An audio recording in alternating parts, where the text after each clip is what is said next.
Welcome to a journey through time, to 18th century Barcelona, a city where the sound of the Mediterranean blended with the voices of dock workers, the creaking of wooden piers, the ringing of bells, and the dull echo of marching soldiers.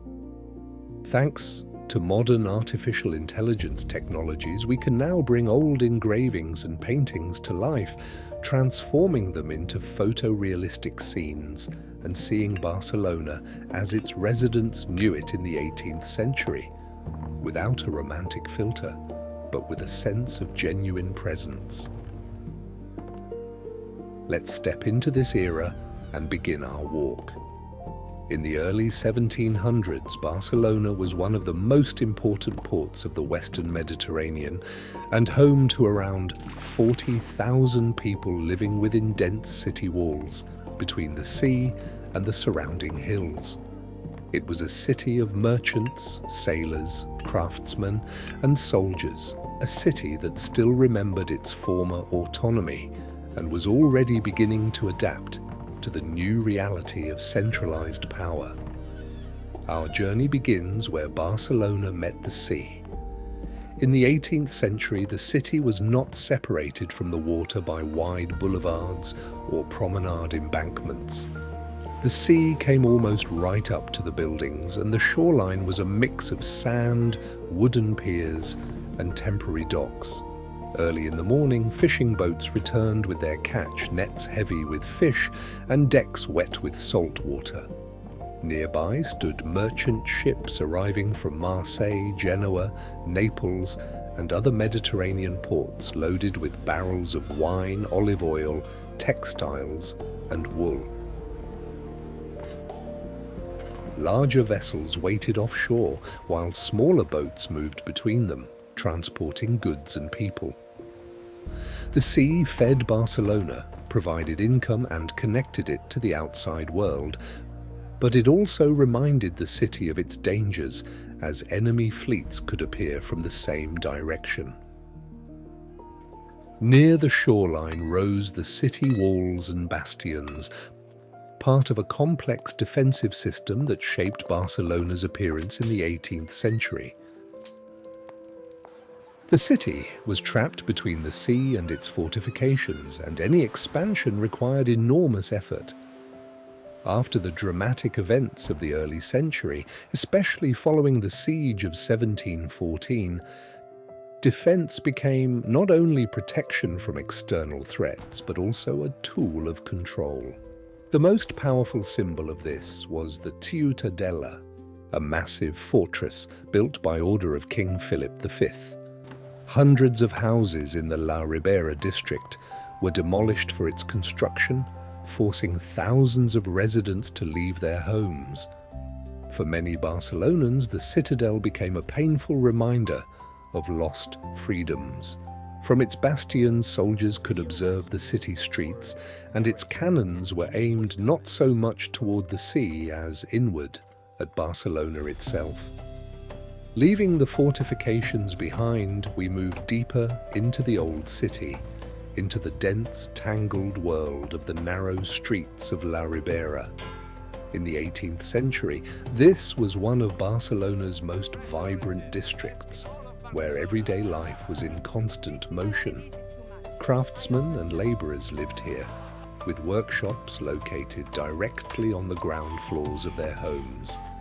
In these cramped spaces, fabrics were woven, leather was processed, iron was forged, and tools were repaired. The streets were so narrow that the upper floors of buildings almost touched, blocking out sunlight. Even during the day, the area remained in semi-darkness, and at night, the city was lit only by a few oil lamps and light from windows. The smells were sharp and heavy. Smoke from hearths, damp stone, waste poured directly onto the streets. Yet, it was under these conditions that the city's economic wealth was created through the labor of people whose names rarely appeared in chronicles. Moving further on, we reached the church of Santa Maria del Mar, a majestic Gothic temple that in the 18th century remained the spiritual center of the coastal districts.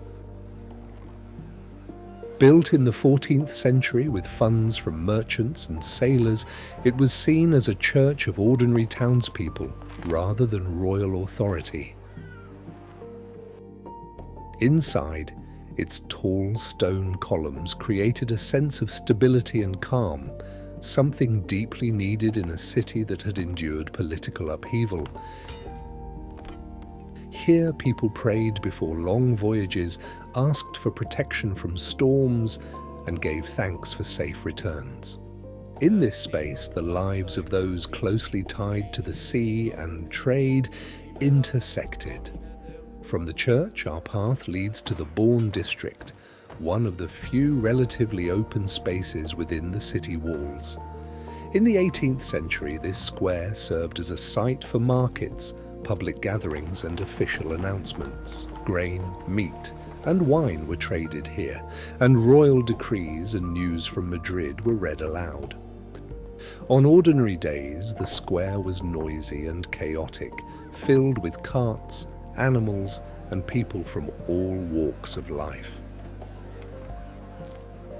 After 1714, such spaces took on new significance, becoming stages for life under the new administration. Old Catalan traditions gradually gave way to centralized governance, a shift that was felt even in how city squares were used. Nearby were port markets and custom zones where goods from across the Mediterranean were inspected, weighed and taxed. Barcelona in the 18th century was not Europe's wealthiest city, but it remained an important trade hub through which significant flows of goods passed. Merchants closely followed political developments, knowing that any decision by the crown could affect trade privileges, duties, and routes. The city's economic life was tightly intertwined with politics, creating constant tension between local elites and central authority. Gradually, the dense construction of the old city began to thin, and we approached the outskirts of 18th century Barcelona. Here, houses gave way to gardens, vineyards, and military installations. Beyond the walls, life was calmer and almost rural, yet increasingly shaped by the needs of the state and the army. These areas served as a buffer between the city and the surrounding world, reminding residents that Barcelona remained a fortress, constrained by its walls and controlled from the outside. Despite destruction, displacement, and strict oversight, Barcelona continued to live. People kept working, trading, building, and preserving their customs. The city was not static. It constantly adapted to new conditions, balancing between the sea, craftsmanship, and power. The streets, markets, and buildings we have seen formed the foundation for changes that would come in the second half of the 18th century, leading Barcelona into a new historical phase. As we continue our walk through 18th century Barcelona, we dive deeper into the everyday life of the city, a life rarely depicted in ceremonial engravings, yet one that defined the rhythm of existence for tens of thousands of people. Behind the stone facades lay cramped inner courtyards where sunlight barely reached. Laundry was dried here, water barrels were stored, bird cages hung, and household tools were kept. Children played among puddles and trash, women washed clothes, and elderly residents spent hours in the shade, escaping the summer heat. In the 18th century, these courtyards were essential elements of urban life, serving as shared spaces amid extreme density. If you listened closely to the city early in the morning, you would hear it gradually waking up. With the first rays of sunlight, workshops opened, hammers struck, and looms creaked. Donkeys and mules pulled carts of goods to markets, while vendors shouted prices for fresh bread, vegetables, and fish. Water carriers hauled heavy barrels, supplying homes with water, as centralized plumbing did not yet exist and clean water was a constant concern. Most residents depended on wells and rainwater, and during dry months, shortages were especially severe. We approach buildings that in the 18th century played crucial social roles: hospitals, shelters, and monasteries. One such place was the Hospital of Santa Creu, a large medical institution that cared for the poor, the sick, and the wounded. In an era when medicine was only beginning to move beyond medieval concepts, treatment often consisted of care, prayer, and basic hygiene. Still, such institutions were vital to city life, especially during epidemics that regularly swept through Europe. Disease did not discriminate by social status, and fear of illness was part of everyday consciousness. Monasteries and religious orders also fulfilled functions far beyond spiritual life. They ran schools, orphanages, distributed food to the poor, and provided temporary shelter to those on the edge of survival. In 18th century Barcelona, religion was not only a matter of faith, but a key element of social infrastructure, particularly in the absence of a developed state welfare system. As the day progressed, the city grew louder and more crowded. Markets filled with people and smells blended into a heavy, almost tangible air. Representatives of all social classes could be seen, from wealthy merchants in neat clothing to day laborers seeking occasional work. Trade moved slowly, with bargaining and long conversations, as every coin mattered. For many families, buying food for the day was the main, and sometimes the only, priority. As the sun began to set, Barcelona gradually changed its appearance. The heat subsided, and people came out to enjoy the cooler air. Taverns and cafes lit their lamps, voices, laughter, and the smell of wine spilled into the streets. News, rumors, and political events were discussed, passed from mouth to mouth. Though open criticism of authority could be dangerous, conversations about taxes, obligations, and injustices grew more common, especially among craftsmen and traders. Nighttime Barcelona was a city of contrasts. Main streets were still lit by scattered lanterns, but most districts sank into darkness. Moving through narrow streets was unsafe, and many avoided going out unless necessary. City guards patrolled to maintain order, yet crime remained part of life in a major port.